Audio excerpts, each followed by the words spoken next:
Cameras, lenses, any other photography or filmmaking gear. These are things that any photographer or filmmaker will be frequently asked about. And it's an ongoing question that doesn't really have a definite answer. But it's what I'm going to talk about today. What exactly it is I carry when I'm out doing any photography or filmmaking.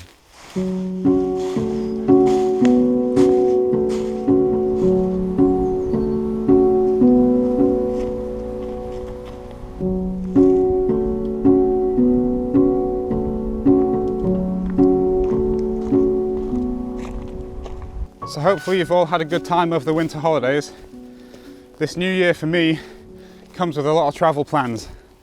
Having just finished uni, before I get properly stuck into work, I want to try and see as much as I can, travel about and capture it all on film. So to make traveling a little bit easier, I decided it was worthwhile investing in some new gear. That being mainly this new bag I've got on me right now, a camera compartment, and a few little organisational bits and pieces. So when you're travelling, you always know where everything is and you can keep things nice and compact at the same time.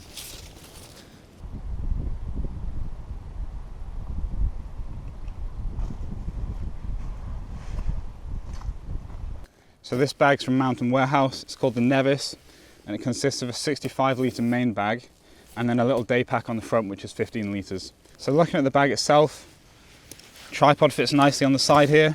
This is the Manfrotto B3 Live. I've covered this in another video if you want to go check that out. But yeah, a nice little pocket on the side here and some clips. Makes it easy to attach the tripod. This is actually detachable as a little day pack. But to be honest, I've never used this on its own. I'll always carry this big bag with me with all my gear in, and should I need the extra space, I'll just attach this to the front. A few more features on the outside. We've got this adjustable strap system, a little pocket on the waist straps there, which comes in really handy, and a big rain cover stored in the bottom too. So let's get into it and take a look at what I actually carry when I'm out filming.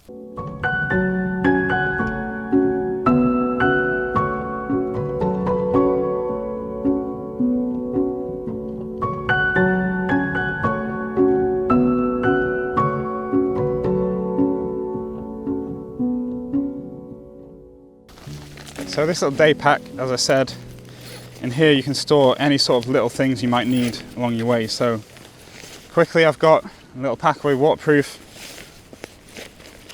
maps, compass, etc. in there, and plenty more space to store a lot more gear. In the front pocket, starting to get onto camera stuff here, I've got two Low Pro Media Case 30s. These are great little things, help you to keep your hard drives, batteries, etc. organised. Whereas normally it might be quite easy and annoying to leave a little memory card at home.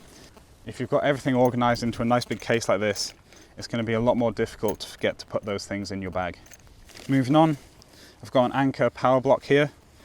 Great for charging up your phone or your GoPro, any other USB powered devices if you're away on a long trip and you don't have power. So that's it for this bag. Moving on.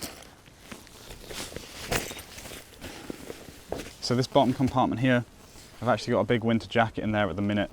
I'm not going to need it in this sort of weather, but plenty of space to fit a sleeping bag, other clothing, etc. Onto the main compartment, and this is where you're going to be storing the majority of your gear. This completely unzips, allowing you to unfold the whole thing, which I thought was really nice. Got a couple of gloves in there, just easy access in case I need them. Here's my camera compartment. I'll get onto that in a second. And also something I found really useful and just picked up recently. This is an Osprey compression pack, the 8 litre version. Fits perfectly in this bag.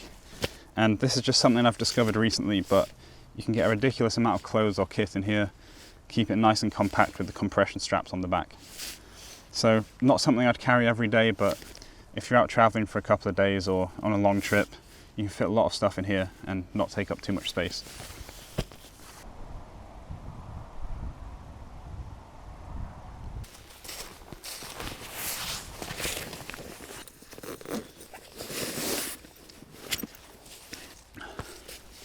So, onto the camera compartment. This is the thing that makes this whole bag work. With it not being a camera bag already, it doesn't really have the protection or the places to store all your gear. So It took a lot of searching around online, but I found this brand called Temba. They do these compartments, which basically mean you can store your camera equipment in this and turn any bag into a camera bag. So have all your gear in here, take it out of one bag, put it into another, and basically whatever bag you have with you at the time can be turned into a camera bag, as long as you've got the right size compartment that'll fit in. So this is a Temba BYOB 13. You can see it's got 2 mesh pockets on the side, a big pocket on the back, and 2 little ones on the front. So in this one I've just got camera lens cleaning stuff, so a little lens pen from Hammer, and some little microfiber cloths in there too. And then filters for ideally in this side. So taking a closer look, it's made of this very sturdy, weatherproof-like material. I've not actually tested this, but it does seem to repel water a little. So that's nice when you've got your bag rested on a damp ground like this. Opening it up, you can see all my kit fits in there nice and neatly.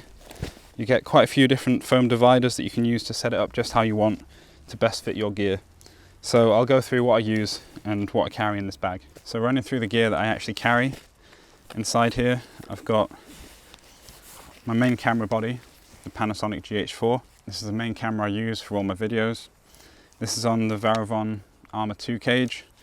Adds this nice leather handle to the side, and also some additional mounting points for more video focused equipment.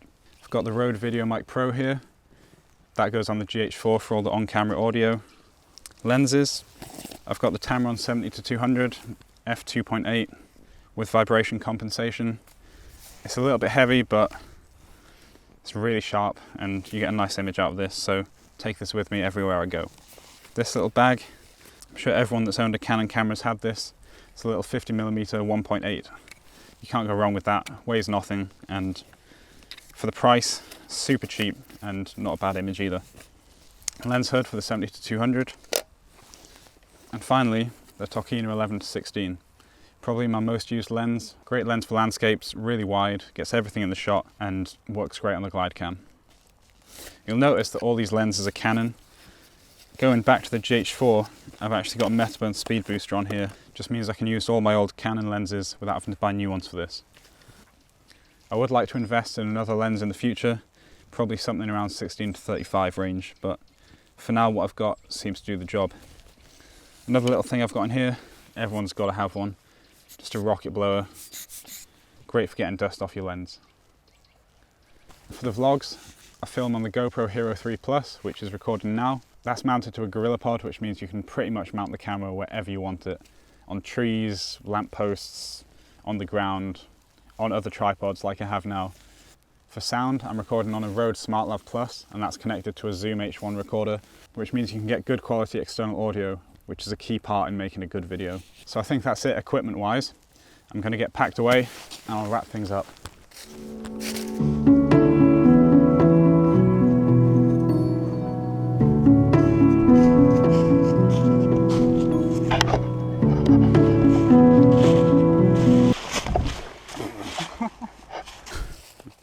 So I was just trying to wrap the video up, and as I was talking I fell down that hole. Take 2, hopefully this will go a bit better. But yeah, that's it for this video. I'm hoping I didn't ramble too much. I feel like I did quite a lot. But even so, hopefully we can edit that down and make something interesting out of it. As always, leave a like or dislike down below, whatever you thought of the video. And any feedback, feel free to leave in the comments. I have been trying to stick to uploading every 2 weeks, but there might be a little bit of a gap now as I am going away. But still, click subscribe because there are a lot of videos planned for this year. Until then, all the best for 2017, and I'll see you next time.